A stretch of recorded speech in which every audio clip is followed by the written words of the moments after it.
తెలంగాణ ముఖ్యమంత్రి కేసీఆర్ 2 రోజుల పర్యటన కోసం ఆయన తిరుపతి చేరుకున్నారు. ప్రత్యేక విమానంలో కుటుంబ సమేతంగా వచ్చిన ఆయనకు ఆంధ్రప్రదేశ్ ప్రభుత్వం తరపున అటవీ శాఖ మంత్రి బొజ్జల గోపాలకృష్ణారెడ్డి స్వాగతం పలికారు.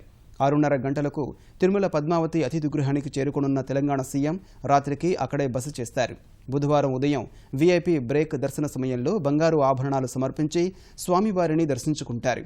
ఉదయం 10:30కు తెలంగాణ పౌర సరఫరాల సంస్థ చైర్మన్ సుదర్శన్ రెడ్డి వివాహానికి హాజరవుతారు.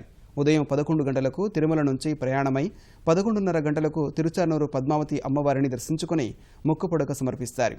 మధ్యాహ్నం 12:30 గంటలకు తిరుపతి విమానాశ్రయం నుంచి కేసీఆర్ హైదరాబాద్ తిరుగు ప్రయాణమవుతారు.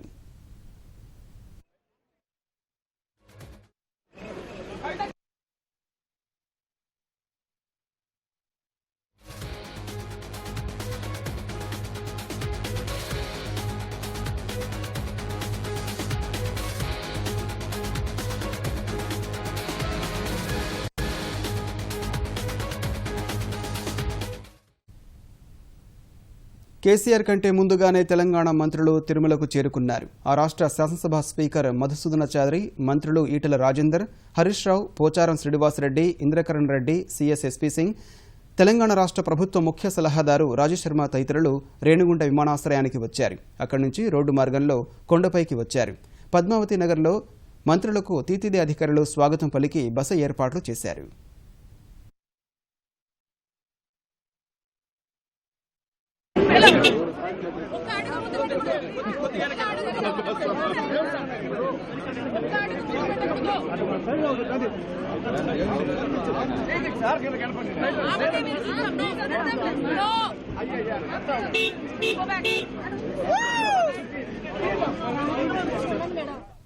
తెలంగాణ ముఖ్యమంత్రి కేసీఆర్ 2 రోజుల పర్యటన కోసం ఆయన తిరుపతి చేరుకున్నారు.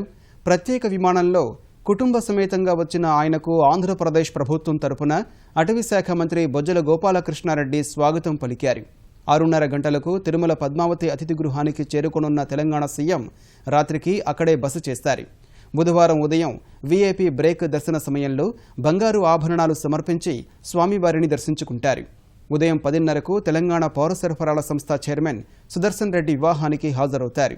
ఉదయం 11 గంటలకు తిరుమల నుంచి ప్రయాణమై 11:30 గంటలకు తిరుచానూరు పద్మావతి అమ్మవారిని దర్శించుకుని ముక్కుపుడక సమర్పిస్తారు.